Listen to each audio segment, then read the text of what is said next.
Ici, c'est le domaine Fraissinet. Voilà.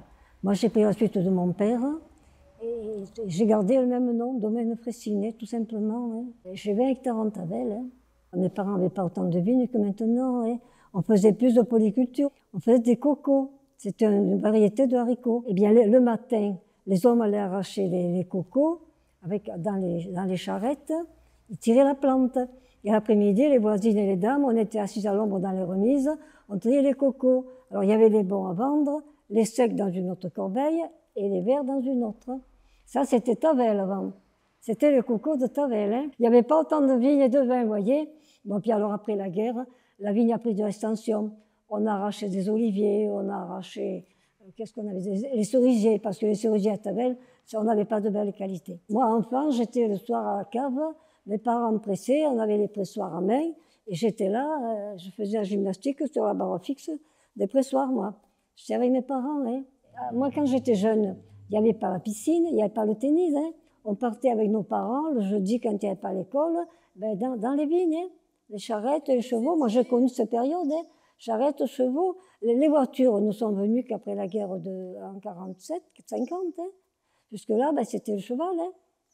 Alors, Tavel était plus tranquille que maintenant, je vous le dis. Hein. Je vis avec mon temps. Hein. Mais enfin, c'était agréable aussi. Hein. On partait, les enfants, on allait avec nos parents le jeudi. On ne nous laissait pas seuls. Hein. On partait dans les vignes, ben, on s'amusait. Ma mère portait le goûter. Voilà.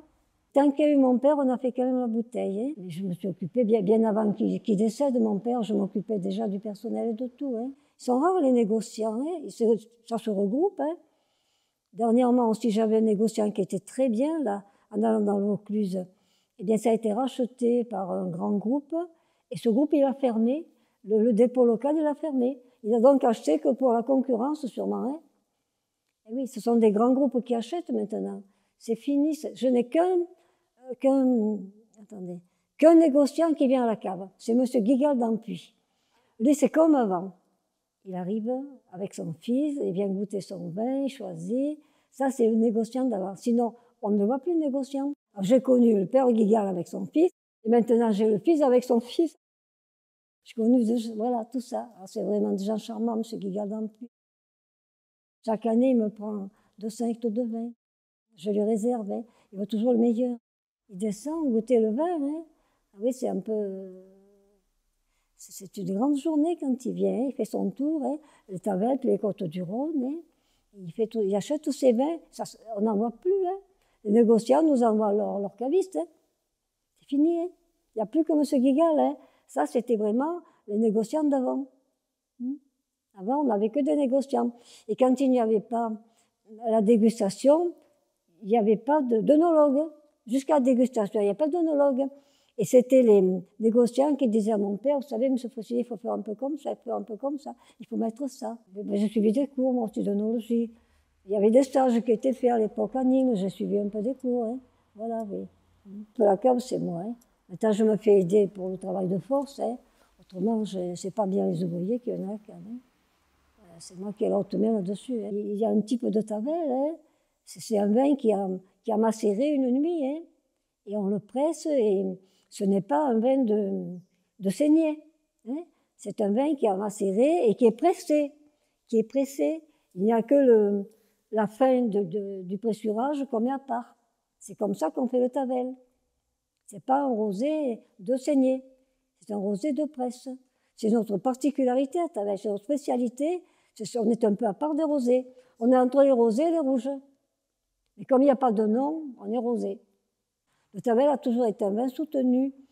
Et j'avais donné un jour au syndicat une description du Tavel, du premier syndicat de Tavel, M. Tourtin, qui disait « Le Tavel n'est pas un rosé, c'est un rubis teinté d'or ».